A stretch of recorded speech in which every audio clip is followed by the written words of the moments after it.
Assalamualaikum warahmatullahi wabarakatuh. Waalaikumsalam warahmatullahi wabarakatuh. Bagaimana kabarnya Bapak Ibu sekalian?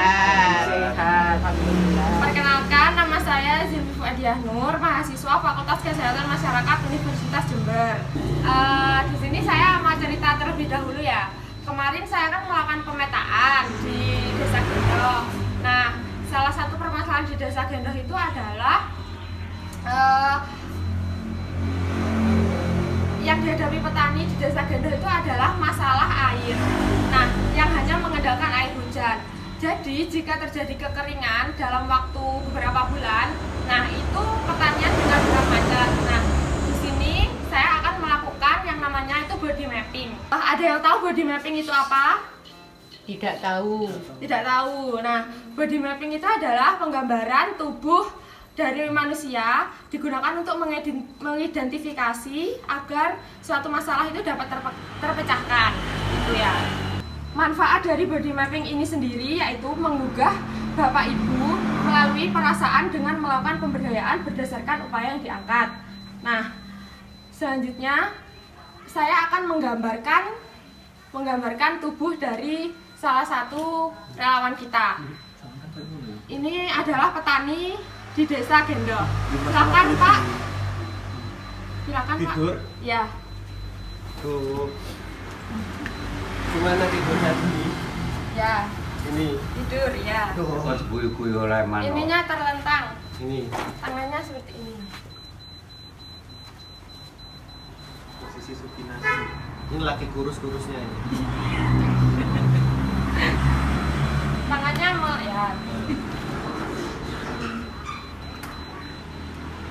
Terus ya.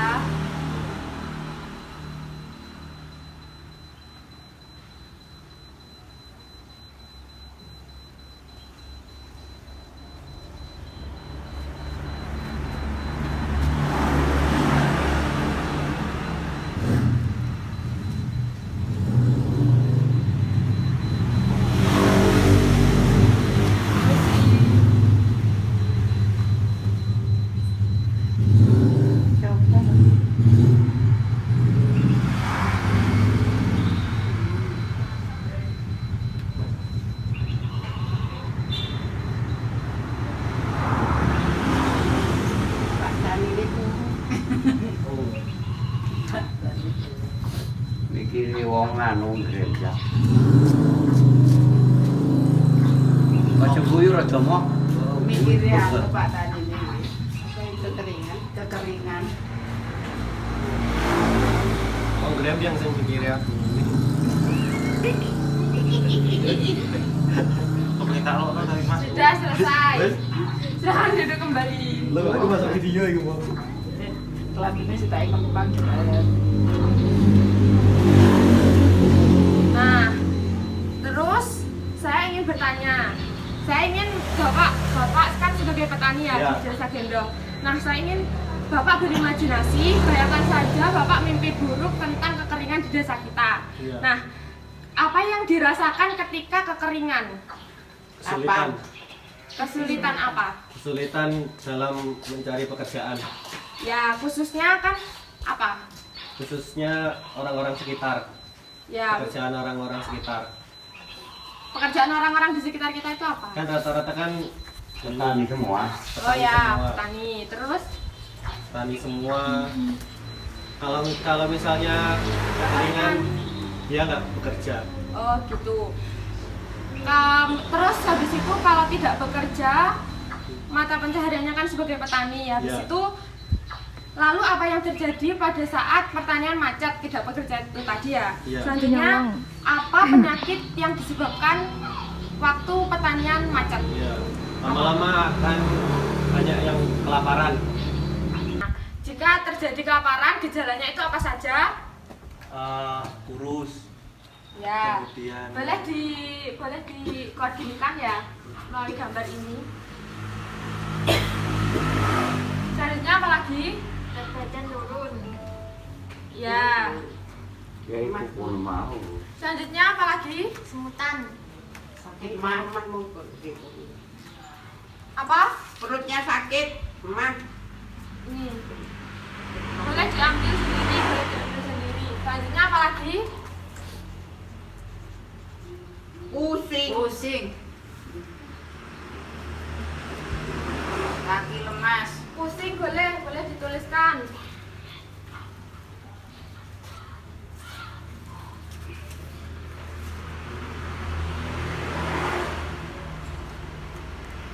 Selanjutnya semutan, Mbak. Bibir kering dan pecah-pecah. Ya, boleh dituliskan.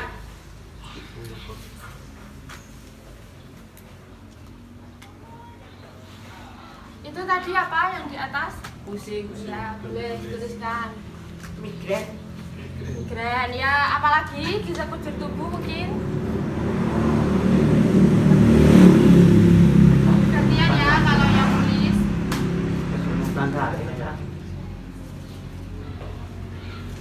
Apalagi boleh disampaikan? Nah, tentang infeksi. Ya boleh, mudah terserang infeksi.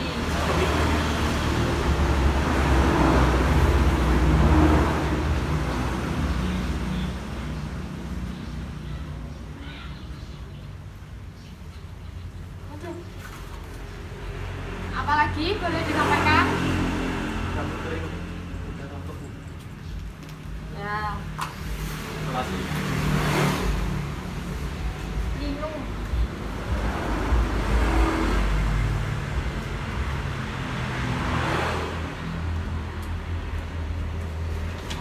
Ini ya. Rambut rontok. Mungkin ada lagi. Minum.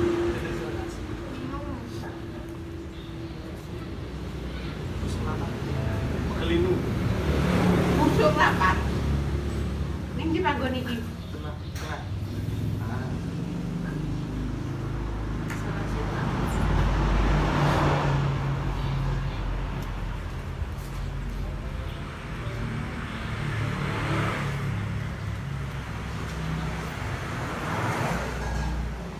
Ya. Mungkin ada lagi di bagian kaki. Lemas. Nah,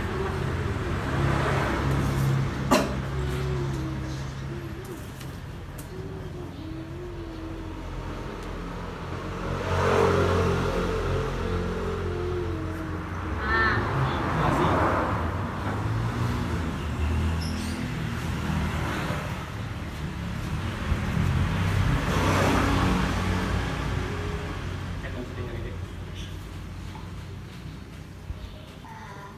sudah ya. Nah, ini beberapa gambaran gejala-gejala atau dampak yang diakibatkan karena kelaparan atau kekurangan gizi. Nah, selanjutnya saya akan membagikan lembar edukasi untuk meluruskan apa yang Bapak Ibu bagikan ini tadi. Ya, jadi lembar. Ini satu lagi.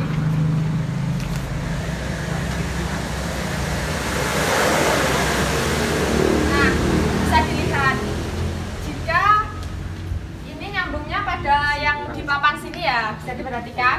Nah, ini jika terjadi kekeringan berarti tidak ada air, ya kan?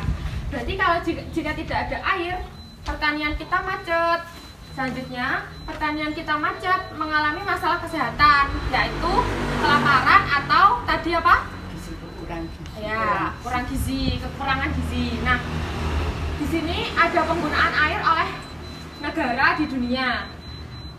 Pada negara kita ya, negara berkembang, itu 82% airnya disumbangkan untuk pertanian.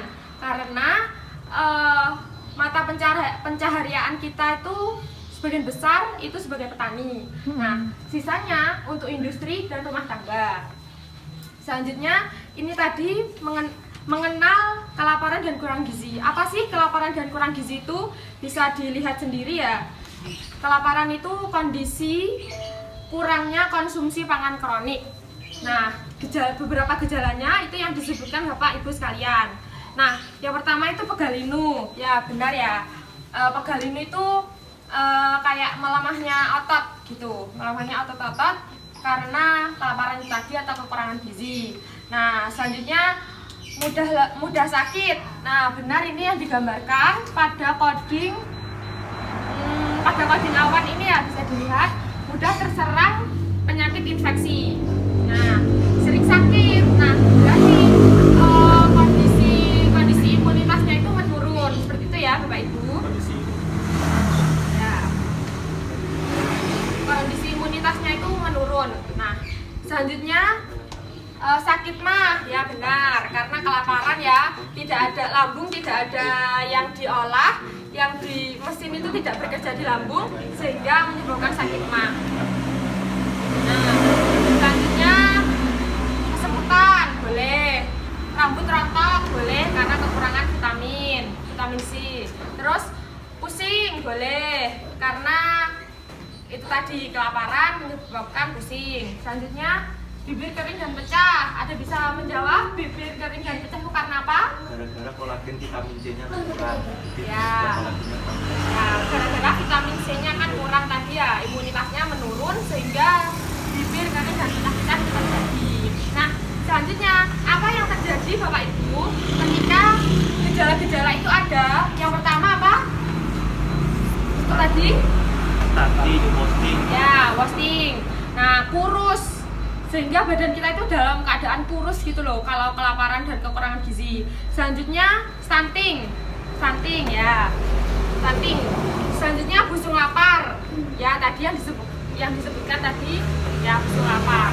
Bisa dilihat ya, busung lapar di sini ditandai dengan perut bengkak, terus pipi cekung, mata cekung, kehilangan lemak dan massa otot, terus terjadi penurunan berat badan. Nah, saya ingin bertanya nih di sini, Bapak Ibu itu senang apa enggak kalau terjadi kelaparan? Tidak. Nah, tidak ya. Berarti solusinya kita harus apa? Tadi, kalau kelaparan enggak senang, berarti Pertaniannya jangan sampai terjadi kekeringan dengan mungkin menanam palawija yang nah, banyak hasilnya tetap bagus jikalau kekeringan. ya. Melakukan biopori agar Ya. resapan airnya terbaik, kemudian melakukan reboisasi di daerah resapan air. Ya, boleh. Ya, berarti kita harus mencari sumber masalahnya ini tadi ya. Saat ini kan desa kita sudah dikatakan kekeringan ya. Nah, itu apa aja tadi untuk mengatasi agar kita tidak bersumber pada air hujan saja? Kita pakai itu tanaman palawija yang cuma sedikit butuh air. Ya, boleh. Dituliskan ya di sini satu. Palawija.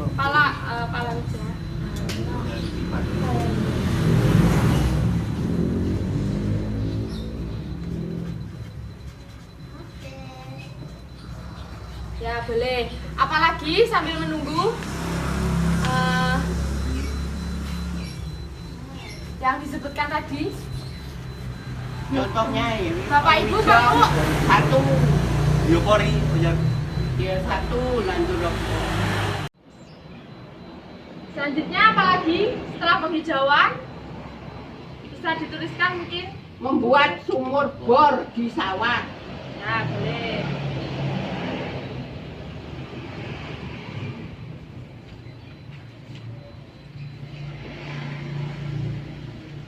Nah, betul ya. Biopori ini mungkin bisa dijelaskan bagaimana sistemnya? Ya. Untuk zaman sekarang biasanya kan banyak dari rumah-rumah itu yang memakai paving, contohnya seperti di rumahnya Mbak Cip ini sendiri. Jadi kalau terjadi hujan itu airnya tuh tidak terserap ke tanah tapi terbuang gara-gara daerah resapannya itu kurang. Jadi diberi satu pavingnya itu diangkat untuk diganti menjadi paralon agar air yang seharusnya terbuang itu masuk lagi ke tanah. Ya. Jadi air tidak terbuang sia-sia ya di sini. Nah, penghijauan itu dengan menanam apa? Misalnya yang tumbuh-tumbuhan yang bisa menyerap air banyak. Break, Ya, bambu. Bambu boleh di mana? break bambu. Ada Bapak Ibu itu yang namanya rorak. Ada yang tahu rorak? Ya. Tidak. Rorak itu semacam lubang yang itu dibuat di bidang saluran tengah-tengah tanaman gitu loh. Seperti ini contohnya. Ini ya. Kayak semacam galengan gitu loh. Oh ya. Nah, itu Galengan ini dia. menampung Kal. air. Menampung air terlebih dahulu. Selanjutnya, Nggak selokan itu. ya, pas waktu musim hujan ini bisa digunakan. Ini biopori tadi ya sudah dijelaskan ya. Ini Rora. Selanjutnya, ada yang namanya sumur resapan air. Perlu apa tidak kita menggunakan sumur resapan air? Boleh apa enggak? Perlu ya. Nah, itu ini seperti ini contohnya. Boleh ini ditambahkan nantinya. Ini ya. Ini sistemnya talang air, terus sumurnya seperti itu. Ya. Contohnya mengganti komoditas tadi ini apa aja yang kurang air? Jagung. Jagung, boleh dituliskan. Selanjutnya, Singkong. singkong. agak masuk anu. Sabrang. Sabrang kan doang. Umbi jalan. Iya. Jelai. Jelai. Kedelai. Jelai. Jelai boleh. Nah, ubi ini kan pengganti nasi ya. Kalau kita tidak makan nasi, semisal tidak turun hujan, nah bisa menggunakan ubi-ubian. Tapi kita mengusahakan dulu penghijauan, sumber resapan tadi, sama ini tadi yang disebutkan Bapak Ibu ya. Nah, kira-kira kapan Bapak Ibu akan melaksanakan program-program ini? Mengingat desa kita sudah masuk kekeringan. Sesegera mungkin. Oke, sesegera mungkin. Boleh ditulis ya. Sesegera mungkin. Sesegera mungkin. Menjelang musim hujan. Tunggu panenan. Nunggu hujan itu. Panen. Sesegera mungkin ya.